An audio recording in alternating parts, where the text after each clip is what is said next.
jadi ngikutin kemampuan anak gitu. Kebetulan kalau di kelas saya anaknya normal, cuma satu yang nggak bisa bicara, yang kurang dengar juga gitu ya.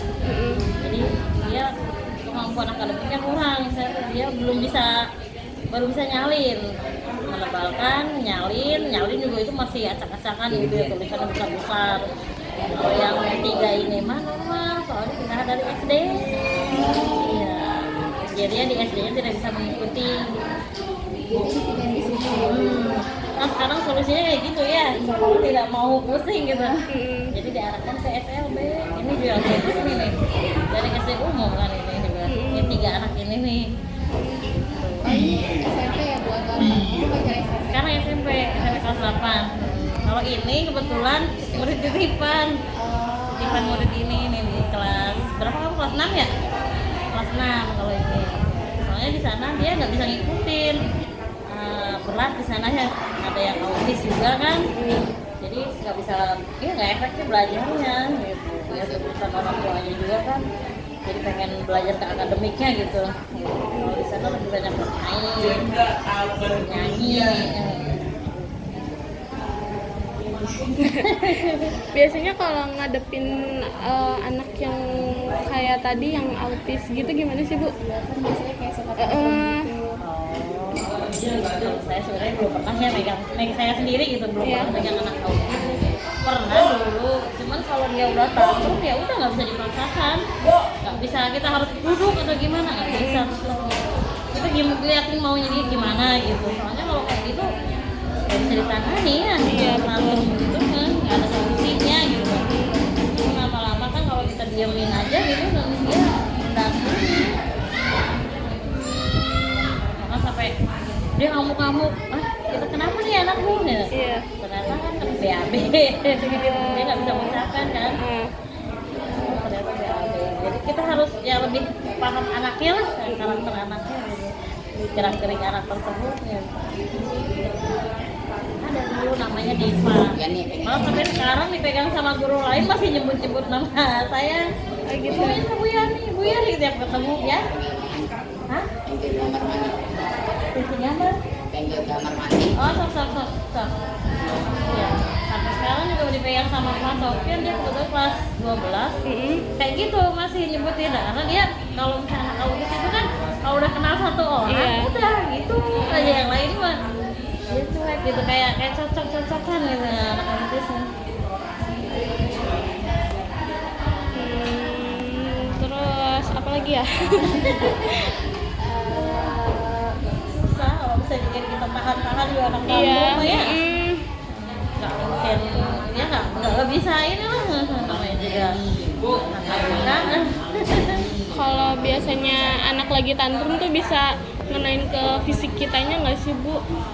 Oh, itu kan autis tuh ada macam-macam ya. Ada yang bisa nyakitin diri sendiri, bisa nyakitin orang lain gitu ya. Kalau di sini mah nggak ada yang nyakitin orang lain ya. Malah kayak ini nih depan, pas ini Ihsan ya. Dia kalau udah ngamuk, pukul barang, rusak barang, itu apa aja sampai tangannya berdarah. Itu sebenarnya anak cari perhatian ya. Iya. Pengen diperhatikan gitu, nggak mau sama ini. Dia pengen fokus sama ke dia aja gitu. Dasarnya sih cara ini cari perhatian seperti itu. Berarti ada pembelajaran khususnya ya Bu ya? Untuk harusnya nggak bisa digabung kalau anak autis. Kalau bisa mah cukup 2 orang anak autis. Soalnya kewalahan, kasihan ke yang lain mengganggu. Iya betul.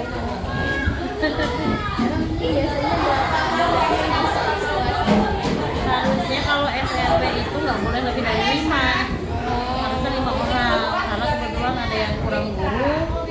Hanya ini titipan kan, ini kebanyakan nih ke sini. Kayak saya aja di sini kan murid 3. Harusnya nggak boleh lebih dari 5 ya. Nanti guru yang repot. Berarti satu guru tuh 5 anak ya? itu paling banyak ya bagaimana gitu. Udah nggak efektif sih kalau udah lebih dari 5. Yang satu kabur, yang satu gimana. Itu biasanya anak-anak tuh masuknya sesuai mood dia nggak sih Bu? Masuk sekolahnya? Enggak. Jadi ada pernah ya, bukan pernah ada ya. Dia nggak sekolah-sekolah dari SD, dia nggak bisa ngikutin kelas 3, mungkin orang tuanya capek apa gimana ya, anak-anaknya juga nggak bisa ngikutin, dia nggak sekolah. Pas usia 15 tahun ketemu sama guru NLB, ngobrol-ngobrol, jadi orang tuanya minang udah sekolahkan aja. Dia sampai 15 tahun itu masih ke kelas, karena kelas 3 dulunya ya, jadi kembali lagi ke kelas 3. Jadi di sini nggak menyesuaikan dengan menyesuaikan dengan kemampuan anak. Iya, iya. Bahkan ada yang udah 21 tahun di sini. Oh iya? Oh iya. Kalau lihat dapur itu kan itu udah nggak memenuhi syarat ya. Iya, betul. Dia merah. Soalnya udah di luar, ini di luar usia pendidikan gitu. Iya. Harusnya nggak bisa, cuma kalau di sini kan nggak bisa seperti itu. Jadi aja kelas 8 usianya udah 18 tahun yang badannya kecil. Oh iya. Badannya kecil, kita nggak tahu ya. Kamu usianya berapa Bini? Kalau misalnya diperkirakan kan 10 tahun. Iya. Nggak bisa bicara sih. Tapi biasanya kalau ibu sedang menjelaskan gitu mereka mengerti. Paham. Makanya anak itu tuh kalau misalnya naik kelas ya, Iya. naik ke kelas 9, kita gurunya ngikutin, soalnya belum tentu sama guru lain dia cocok. Iya, Jadi kalau udah cocok sama satu orang, udah itu aja sampai lulusnya. Berarti pelajarannya kayak pelajaran umum, kayak SD, sesuai SD gitu. Kalau SMP enggak. Kalau kita kan kurikulumnya juga beda ya. Kalau kurikulum sebenarnya sama, 13. Cuman dari ini pun juga apa namanya, akademiknya beda kurang lebih. Pelajarannya beda. Kadang yang di SD kelas 1 itu bisa diterapkan di SMP kelas 1, misalnya kelas 1 SD. Iya. Belum tentu anak kelas 1 SD sini nggak bisa, jadi kita terapkan di kelas 1 SMP. Jadi ngikutin kemampuan anak. Kesulitannya yang sudah belajar. Iya, betul. Di sini juga bervariasi. Kalau ini pinter matematikanya. Oh iya. Tapi bacanya dia agak keliru kayak dari segi huruf. Masih beda. Kalau Yuni dia bisa baca, bisa itu bisa, cuman metodenya itu kurang. Ngambek gitu ya. Nah itu ngambek gak jelas. Iya.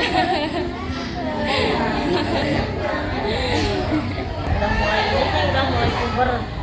Oh, udah mulai. Jadi udah senang sama lawan jenis. Iya. Caranya kayak gitu kan. Kamu gak jelas gitu. Kalau si Farid, kebetulan Farid tuh orang tuanya kan kerja ya, nggak ada yang nganter.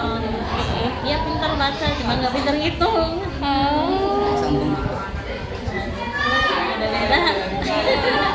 Jadi guru harus paham satu anak tuh. Iya. Kadang kita misalnya matematika, ini perkalian, ini penjumlahan, misalnya. Yang ini masih menebalkan, kan Beda-beda ya.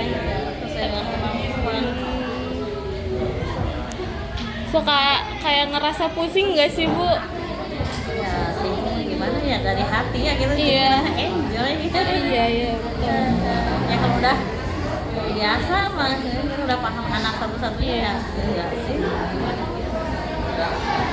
Ya mungkin kalau yang megang anak autis suka lari-lari mungkin pusing ya, capek ya. Sih kan sekarang kayaknya agak berat yang autis tuh, ada yang nggak mau duduk sama sekali, yang gurunya kadang ikutan duduk di bawah.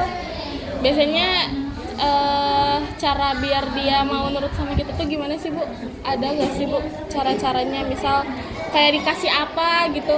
Ya itu kan biasanya kalau anak autis tuh lebih senang ke barang-barang yang apa ya, yang ngejreng gitu tuh. Senangnya apa, misalnya kayak gini nih ya gitu. Dia apanya kesukaan dia gitu. Biasanya autis seperti itu. Yang unik gitu, dianya tuh.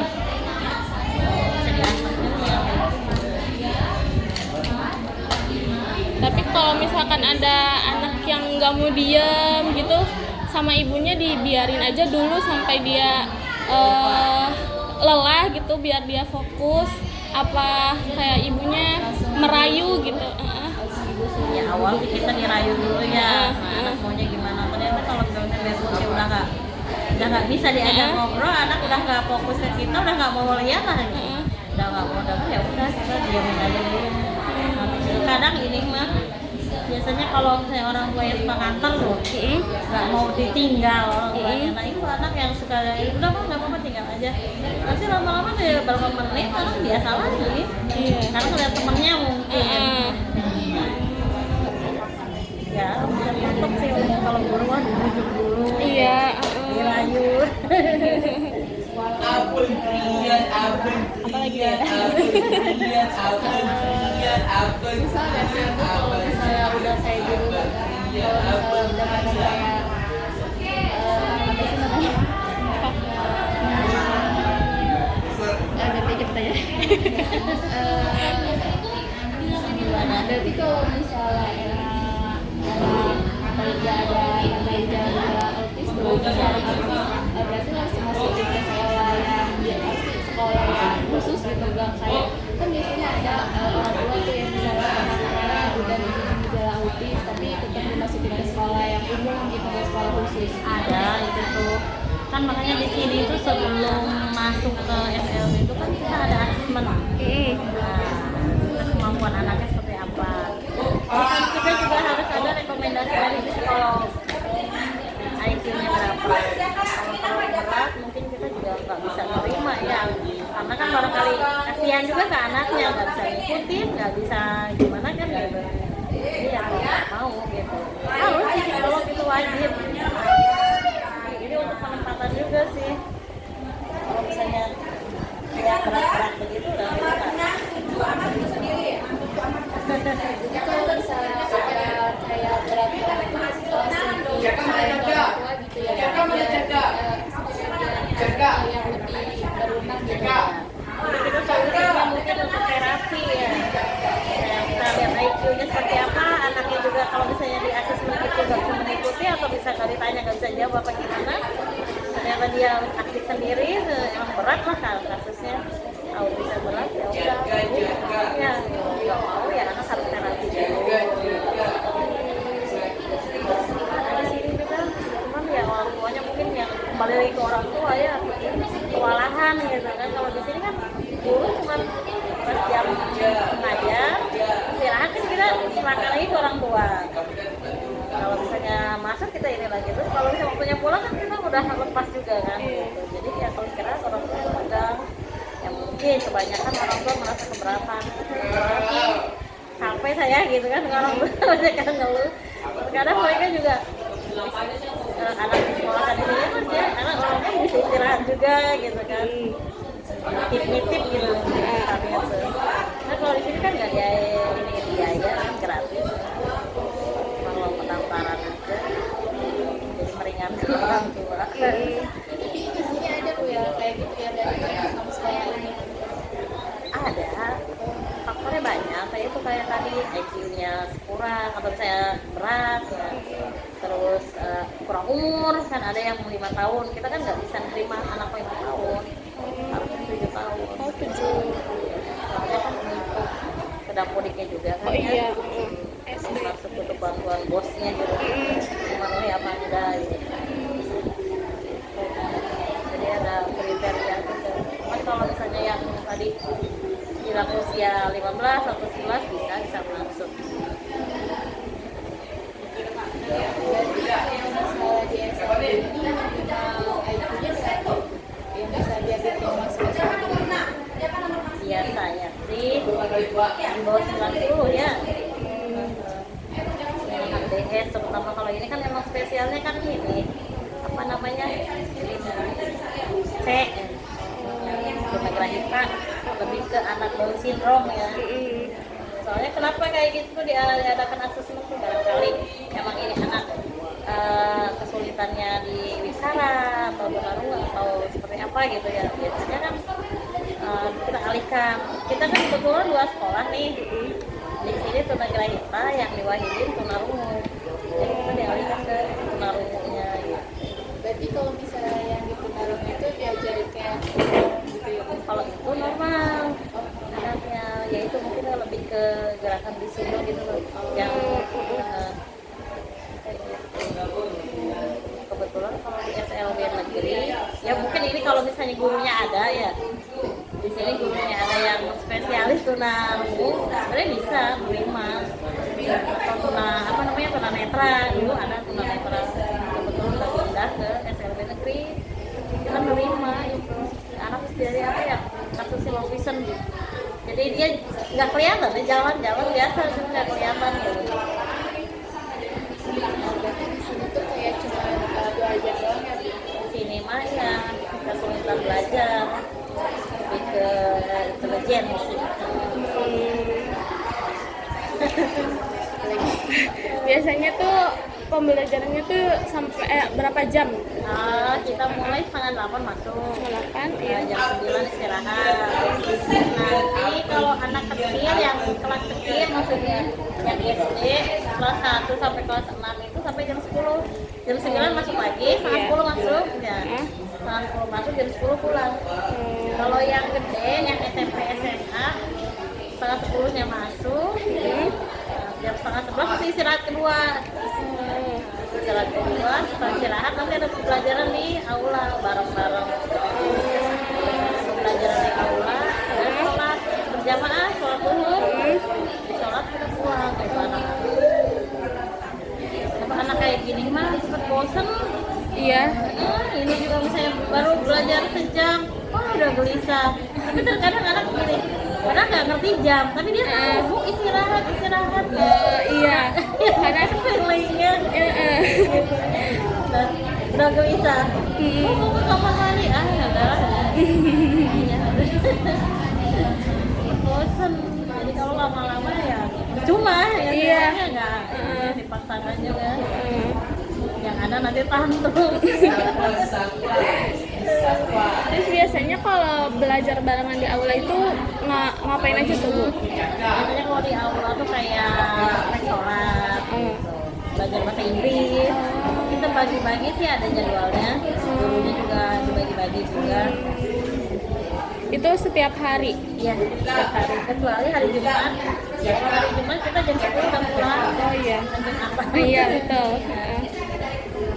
Kita kan sekolah sampai Jumat, Sabtu libur.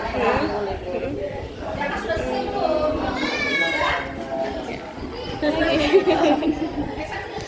di sini mah ya tiap kelas tuh muridnya sedikit ya. Iya. Jadi kok segini sih kan orang mungkin kaget kalau yang dari SD sampai SMA kok cuma segini. Gitu kita nggak membatasi, maksudnya tuh nggak terlalu ya nggak gimana ya kalau misalnya gurunya kurang juga kan kita bingung ya. Iya betul. Tapi emang kapasitasnya kan harus 5 anak. Karena waktu malahan tahun kemarin mah kelas 1 kelasku ada 11 waktu itu. Cuma kebetulan anaknya banyak normalnya, nggak masalah bisa di handle. Hah? Jangan apa dulu.